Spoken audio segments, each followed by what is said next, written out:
Now let me pass on one great rule to you, which has been discovered in interviewing self-made millionaires. Self-made millionaires look into every failure for something good. They say there's got to be something good in this that I can benefit from, and surprise, surprise, they always find it. Second is, self-made millionaires always seek the valuable lesson in every setback or obstacle or temporary failure, and they always find the lesson.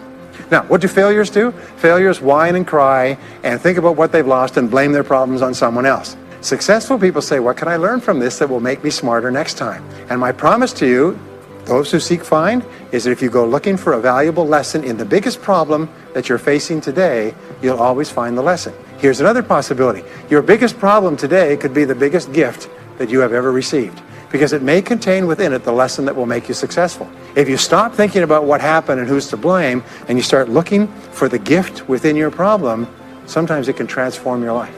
The next key is to dedicate yourself to lifelong learning. Now, what takes you from rags to riches is personal development, personal and professional development. In the 21st century, as Peter Drucker says, knowledge and skill are the keys to the 21st century. And the only thing that will be relevant, the only skill that will be relevant in the 21st century is the ability to learn new skills, because virtually everything you know is becoming obsolete at a rapid rate. Stephen Covey says that your current knowledge base has a half-life of 2 years, which means that half of everything you know will be irrelevant within 2 years. And 2 years from now, half more. So if you're not continually learning and upgrading your knowledge and skills, you're not staying in the same place. As Pat Riley says, the basketball coach says, if you're not getting better, you're getting worse. If you're not constantly learning, you're actually falling behind. So here are the 3 keys to continuous learning. Number 1 is read in your field 30 to 60 minutes each day. In other words, turn off the television, turn off the radio, put aside the newspaper, and just read in your field. The very best places to read, by the way, are books. Read books, the best-selling books written by the most successful people in your field, because books contain a wealth of riches that can enable you to function at a far higher level, to get much better results than you could before. So read 30 to 60 minutes a day. I've had people tell me, countless people over the years, that reading an hour a day has doubled and tripled their income within a year. The second thing you do is take every course that you possibly can. The courses and seminars that are available to you in your field, that are given by professionals, that are courses that have been developed over years and years and years.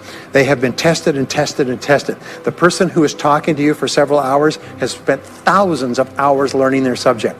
They have dry tested this or done test runs with thousands of other people. When you take a course, you can learn enough information in 1 or 2 days, more than you could learn in 2 or 3 years or maybe even a lifetime, all distilled and put together. People say, I can't afford a course. You cannot afford not to buy books.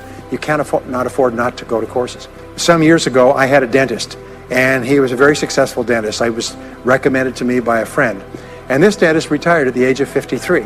And just before he retired, he sold his practice for about $2 million. Just before he retired, he told me why. He said about 8 years before, he had attended a dental congress in Hong Kong.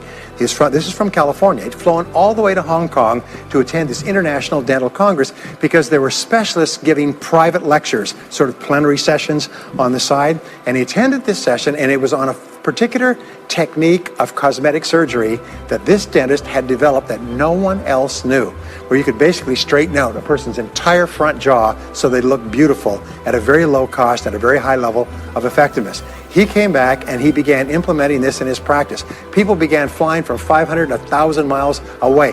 Every dentist sent their families, members, and themselves to this dentist. He was able to charge whatever he wanted to charge. He said 8 years later, he retired as a self-made millionaire at the age of 53 to enjoy his money for the rest of his life from what he learned from one session at one convention at one course. Now, that is a true story, and maybe it's an exception, but you can never tell where the information is going to come from.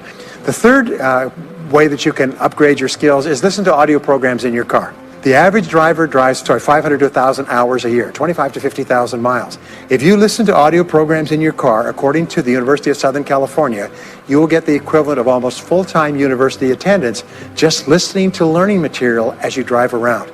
It can totally and profoundly change your life. Very, very important. Here's an interesting point. The more you commit yourself to becoming the best person you can be, the more you like yourself and respect yourself, the more energy you have, the bigger goals you set for yourself, the more you persist.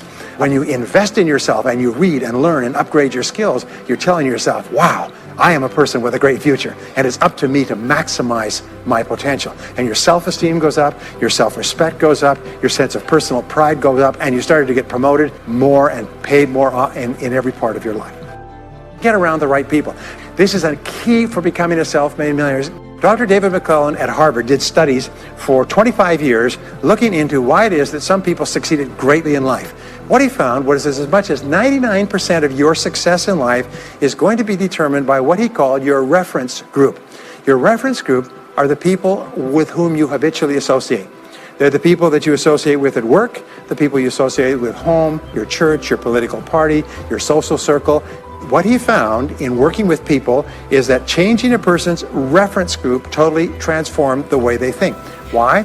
It's because we are like chameleons, and we absorb through the skin the attitudes, the opinions, the behaviors, the style of dress, the style of speech of the people with whom we associate most of the time. If you start to associate with winners most of the time, you find that they have a totally different worldview. They're positive, they're upbeat, they're focused, they're learning, they're growing, they're positive at what they're doing, and you start to become like that. Next is be prepared to climb from peak to peak. One of the keys to becoming a self-made millionaire is to realize that life is never one continuous train. It's always up and down. So it goes up. Like if you climb a mountain peak, you have to go down into the valley before you climb the next peak. So all of life is cycles and trends. All of life is cycles and trends, and there's up cycles and there's down cycles, and there's up trends and there's down trends. The question is, what is the general direction of your trends? We say this, is that life is 2 steps forward and 1 step back. Successful people focus on the 2 steps forward, and then they protect themselves on the downside, so that each time there's a step back, they're still further ahead than they were before. The next one, which is to develop resilience and bounce back. Developing resilience and bouncing back is one of the key qualities of self-made millionaires, because as I said right at the beginning, most things won't work. This is a very interesting point, is that you're going to be knocked down over and over again, and what we know, as my friend Charlie Jones says, is you have to bounce, don't break. And when things go wrong, bounce. And so what I learned many years ago was this interesting technique of what is called mental rehearsal. And mental rehearsal says that you mentally prepare for the inevitable downturns before they occur. So you say, all right, in the course of life, things are going to go wrong, but when they do, I'm not going to become upset. I'm not going to get mad or angry or anything else. I am just going to take it and learn from it and pick myself up and keep going. Sometimes I ask this question, does anybody here have any problems? Everybody says yes, everybody's got problems. Well, here's the rule, is all of life is a continuous series of problems. They never end. The problems just keep on coming, like the waves of the ocean. The only break in this unbroken series of problems will be the occasional crisis. So life will be problem, crisis. It's like the waves of the ocean, 6 problems and a crisis, 6 problems and a crisis. Which means that everybody here is either in a crisis right now, has just gotten out of a crisis, or is just about to have a crisis. So what we have found is this, the hallmark of superior people, 30 years of research, is how you respond to a crisis. How you deal with problems and how you respond to a crisis. And what we have found is this, is superior people look for the solution to every problem. They don't allow themselves to become upset and angry. When something goes wrong, they say, okay, what's the solution? And they become intensely solution-oriented. When you have a very intense problem, that stimulates creativity to solve the problem. So what you do is you write and define the problem clearly. If you have a problem, you say, wait a minute, what is my problem? What is it that I'm worried about? And write it down. And the very act of defining a problem clearly often triggers the solution to the problem. One last technique that I want to give you with regard to your major definite purpose. And if you only do these 2 things as a result of our time together, they will transform your life. You've already identified the one goal that can have the greatest positive impact on your life. Now what you do is you take that goal and you write it at the top of a page in the form of a question. And you say, let us say your goal is to double your income. That could have a major impact on your life. You say, what are all the things that I could do to double my income in the next 12 months? Write it as a clear question. Even better, if you're earning $50,000 a year today, write, what could I do to earn $100,000 over the next 12 months? The more specific the question, the better. Then you devote yourself to writing 20 answers to this question. You must write a minimum of 20 answers. Work harder, work smarter, start earlier, stay later, change occupations, upgrade my skills, whatever it is, keep forcing yourself to write till you've written 20 answers. We call this mindstorming. The first 3 to 5 answers will be easy. The next 3 to 5 answers will be difficult. The last 10 answers will be incredibly difficult. But I have given this exercise to people who've gone on to become millionaires so many times I've lost track, because they often find that the 20th answer changes their whole life. And if you've ever done this once, it's absolutely staggering. More people have become millionaires with this simple idea of mindstorming, what I call the 20 idea method, than any other single method of creative thinking ever discovered. Once you've got your 20 answers, pick one answer and take action on it immediately. Once you've got, it doesn't matter what it is, just take one answer and take action on it, and that will keep you thinking and acting creatively all day long. And the next key to becoming a self-made millionaire is to become an unshakable optimist. Unshakable optimist means that you think and talk about what you want most of the time. Optimists think and talk about what they want. They look for the good in every situation. They seek the valuable lesson. They're constantly feeding their mind with great ideas, which opens up new perspectives. What I have found is that optimists have 3 wonderful qualities. Number 1 is they learn more things. As a result, they dramatically increase the likelihood that they will learn the right thing at the right time. Number 2 is they try more things, which dramatically increases the likelihood that they'll try the right thing at the right time. And number 3 is they persist. They never give up. Optimists make a decision that once they've decided they're going to become wealthy, they just never stop until they achieve that goal. Now, will they have many setbacks and obstacles and difficulties? Do you know that almost everybody succeeds in a different direction from what they originally intended or from what they originally thought? But they just keep going. Almost like a football player running down the field, running, blocking, changing, moving back, forward, continually, but never loses sight of the goal. So optimists learn more things, try more things, and persist longer. I want to leave you with the last 2 qualities of self-made millionaires. Second to the last quality is that they develop the qualities of courage and persistence. I said before, the biggest single obstacle to success is the fear of failure. The antidote to the fear of failure is the habit of courage. And what we know is that you need 2 types of courage to succeed. The first type of courage is the courage to begin. It's the courage to launch with no guarantees of success.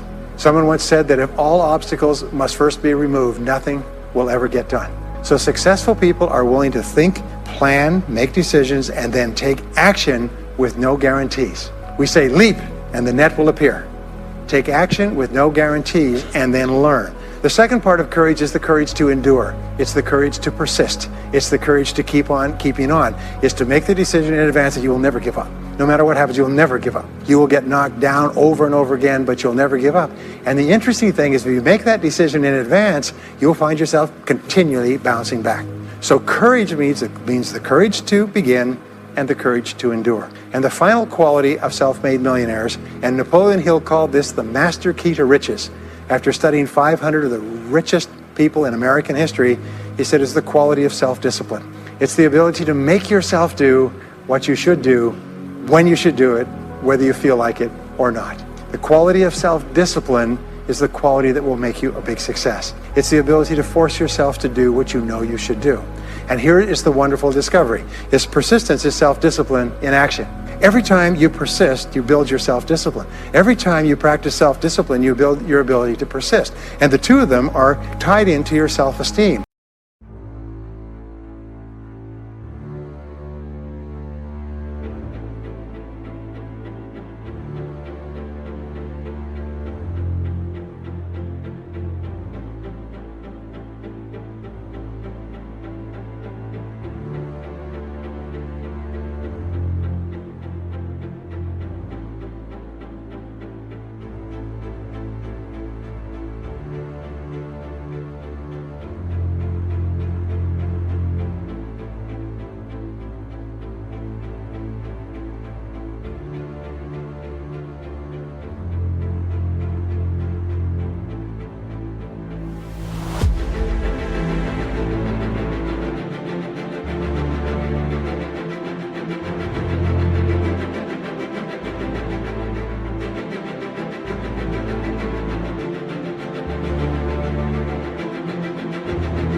So the more you persist, the more you like yourself. And the more you like yourself, the more discipline you have. And the more discipline you have in practice, the more you like yourself. As a result, the more you persist. And eventually you get onto an upward spiral where you become absolutely unstoppable. You reach the point where you know you can achieve the goal and nothing in the world can stop you. And every step that you take forward makes you stronger and stronger and stronger until finally people say, I know one thing about him, I know one thing about her. You cannot stop him or her. Once they decided they want something, they will not stop until they get it. And when you develop that quality, there will be nothing that is impossible to you. So let me just leave you with these last points. We're living at the very best time in all of human history. More people are going to make more money in the next few years than have ever been made in all of human history. More people are going to become millionaires and are becoming millionaires today at a faster rate than we've ever thought possible. And no one is better than you and no one is smarter than you. And if you do what other self-made millionaires do, then nothing in the world can stop you from eventually getting the same results as other self-made millionaires. And I hope you do.